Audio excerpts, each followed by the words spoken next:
guys, welcome back to another video on J Brooks Art. I'm going to do this video which is tips for beginners who are starting out in painting. I've been painting for 3 years now and I'm still learning shit, but these are tips that I'd want to know when I first started painting. Yeah, most of the videos on this channel don't really get views when it's got to do with the art, even though it's an art channel. That's because me and Luke are doing these clickbait videos to attract views to this channel, which does work, but I want to pump out art related content on this channel because yeah, it's an art channel. It's supposed to be an art channel. So throughout this video I'm going to be covering starting out painting, the selling, like the commissions, pricing, and then shipping, and just other little tips that you'd probably want to know. First we're going to start with starting out. So when I started out painting, all of my paintings were predominantly cartooning. Yeah, that's what I started learning from drawing. I started learning through cartooning. Growing up, I draw Dragon Ball Z and Pokemon. Yeah, from doing cartoons every day for a year when I first started out, it really improved my skills in ways that you wouldn't really improve from just jumping in straight to the difficult shit. So I was doing at least 4 or 5 paintings a week, 3 to 5, so I was probably doing like 12 to 15 paintings a month. So that equates to easily over 120 paintings, 130 paintings a year. And guys, if you do over 100 paintings a year, before you know it, your skills just magically improve. I call it magic because it just happens before your eyes. You don't even really try to improve. It's like when you go to the gym, you have beginner gains and newbie gains.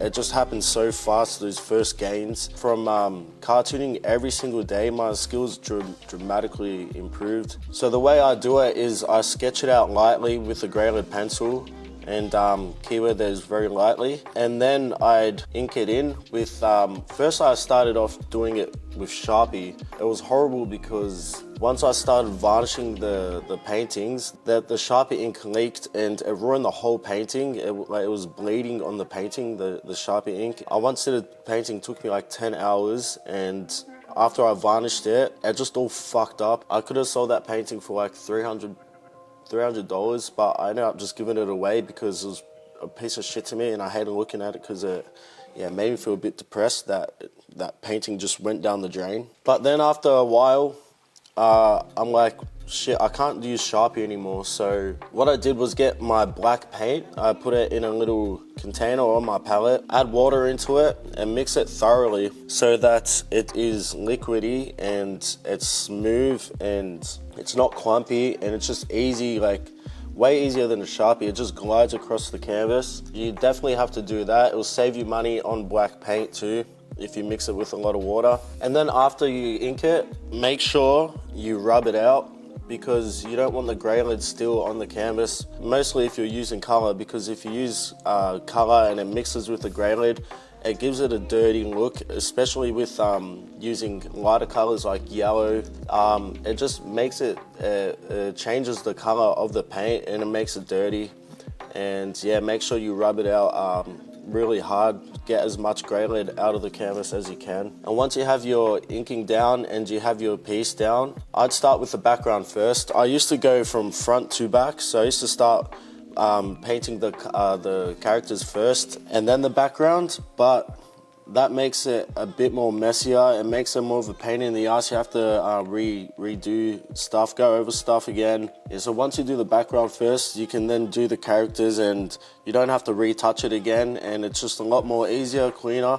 I don't know why I started with the foreground. It just seems like common sense to start with the background. If you follow those steps, your paintings will look 100 times better, and if you just do that for a year, at least smash out 2 to 3 paintings a week, then before you know it, your skills will dramatically increase. And guys, with your paintings, make sure you're trying different backgrounds. Yeah, I always go through phases when I'm doing backgrounds. When I started out, I did this weird background where it's I do a lot of black and then I mix with a blob of turquoise and purples, and it made it look like kind of like a galaxy background. Then I went through phases of doing smoky backgrounds, and then I was doing splatter backgrounds, Then I was doing like graffiti style backgrounds. Yeah, so the more backgrounds you do, the more variety you have in different paintings, and yeah, you can just add a whole lot more to your paintings without even having to think about it too much. Yeah, you're equipped with more knowledge, you're equipped with more weapons for your paintings. All right, now selling. So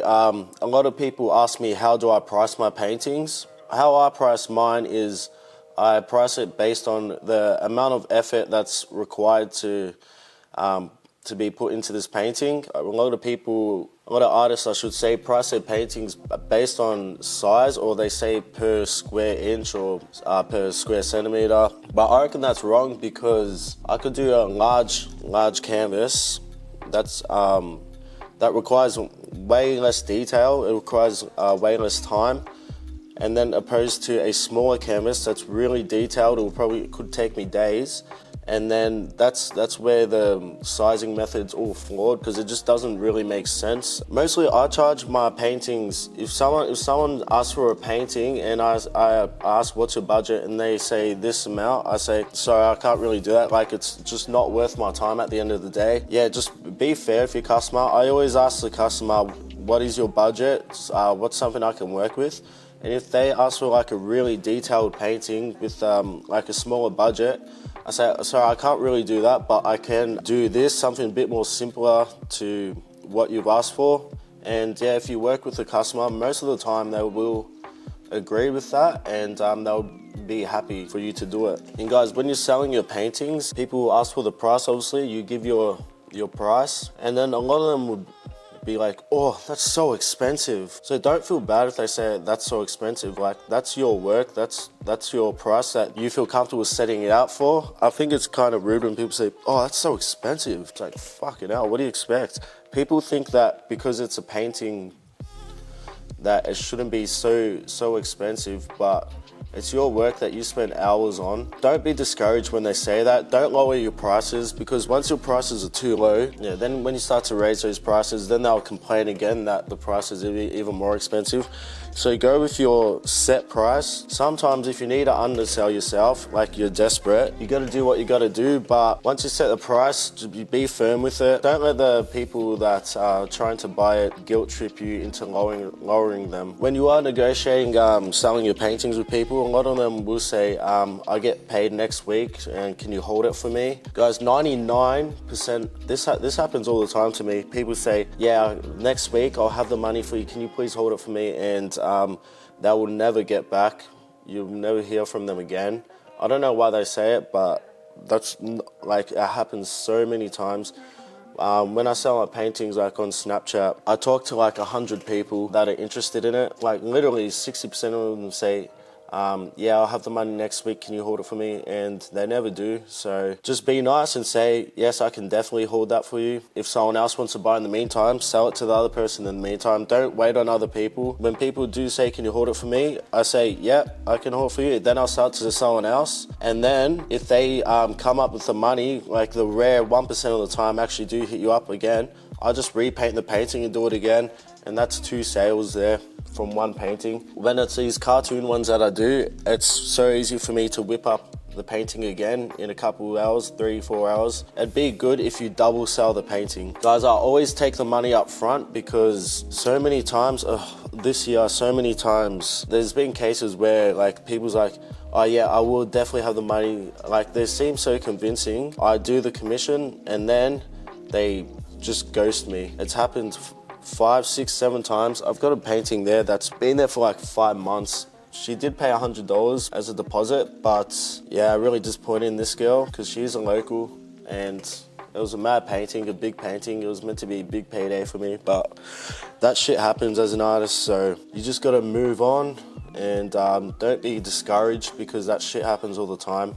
So make sure you do take money up front or a deposit. A lot of the times I'm happy to take a deposit because at least it's something for my troubles. And then I'd have a painting there that I could sell to someone else, and I got like an extra $100 out of it. So this year it's happened a lot, and has pissed me the fuck off, but what can you do? You gotta go on to your next painting, mate. And also guys, the last tip for selling is organization. So this is my organization right here, the way I stay organized. When I first started painting and selling art, the first year, I did not write anything down. I didn't write who I was selling to, what I was selling to, the price. It was just in my PayPal, everyone's information and what they wanted. And then I also didn't track down what paintings I've shipped out and what paintings I haven't. That first year, like, I sold probably over 100 paintings, and then my PayPal got deleted. Someone hacked my PayPal and deleted it. So then I lost bloody everything. But yeah, then I started using this diary, and then it won't happen ever again if I lose my information. That's why I like the hard copy as opposed to on the computer, because on the computer shit can get lost. Here, it's never gonna get lost. I write down the names, the dates they ordered it. I write down if I finished the painting, I tick it off if I've shipped it, and I write down the money that is received, so I know basically how much money I'm making from my paintings each year. Yeah, guys, if you get into selling your art and you're starting to deal with a lot of customers, 100% get a diary. It will change everything. All right, now I'm gonna be talking about shipping. All right, guys, when I used to ship the paintings, I used to ship the paintings as they were on the wooden canvas, and I used to bubble wrap it pretty hard with a lot of layers, and then ship it off in a big shipping envelope. Guys, a couple times my paintings were destroyed in the mail, even though they were bubble wrapped. That's obviously not good enough, because you know, you get the odd painting that something will fall into it in the mail and it will tear, and then the customer's like, what the fuck? And also it's so much more expensive to do that way. If you're shipping internationally, sometimes I told customers like shipping is like $30, and sometimes it'll cost me $50 because it weighed so much. What I've done this year is take it off the wooden panel. I do it an unorthodox way, just have a glove in my hand with a knife, peeling off the staples on the back. I have cut myself once, that fucking killed, but you gotta be careful and not a dumb cunt, pretty much. It's not that hard. I was a dumb cunt. And then what I do is roll the canvas up and put it in a shipping cylinder and then duct tape all around it. Yeah, guys, it's so much easier this way. Your paintings won't get destroyed in the mail, and it's so much cheaper because it's lighter. And it will save you a shit ton of money and a shit ton of worries. So when you do sell commissions or paintings, always make sure you do ask the person buying it for extra money to cover that shipping. Guys, you're a business. Amazon would ask for shipping money. People on eBay will ask for shipping money, so it shouldn't change for you. Be fair with the shipping money. Like, know how much it costs and ask for that exact amount. Don't overcharge or undercharge. You want to keep it as fair as possible, and you want to keep the amount as low as possible. And guys, make sure you get the tracking number and the receipts. I never used to do it. Like my first year, I was so bad with it. Sometimes paintings will go missing. Guys, I've sold over 350 paintings. I've shipped over 350 paintings, and the odd painting obviously will go missing. It's bound to happen. It's no one's fault. So that's why it's important to keep your tracking number, because you want to know where it is. If it does go missing, you'd want to know if it even got to the place. Keep the receipts of the tracking number and of how much you paid. Just make sure you have all that, especially if you're selling through PayPal. And guys, last tip is go to the gym, walk and exercise. Because if you're an artist and you're painting all day, sitting down painting all day, it will take a toll on your body. When I'm not going to the gym and I'm sitting down painting all day, I get really severe back pain and shoulder pain. I still do get it, but not as badly, because just your posture of sitting down painting all day, it's really not good if you're not exercising and moving your body around. That might be like a little tip, but if you're painting for years and years and years, it's very important that you do get the exercise in. It's just good for your overall body and mental health, and while you're exercising, you do come up with some good ideas occasionally. And during COVID, when I wasn't exercising and just painting all day, it was kind of depressing and miserable because I wasn't moving my body around, wasn't freeing my mind. Yeah, it was kind of like painting in a prison. So guys, just overall, it's good for your health. You'll be a much better person of it. Have a decent diet. Guys, you cannot afford to not go to the gym and have a shit diet if you're painting all day. Yeah, your paintings will probably turn out shit too because you're more miserable. Yeah, make sure you do that. All right, guys, that's all the tips I have for you today. If you guys do have questions, because I'm happy to do a part 2 of tips. I don't know what you guys really want to know from painting. Or if you're starting out painting, but these are tips that I would have wanted to know. If you guys have any questions, write it down, drop a comment. Like I said, the art videos that I post don't get really comments, don't get many likes, even though it's an art channel. I know it'd be nice if you did. I'm not crying, I'm just begging.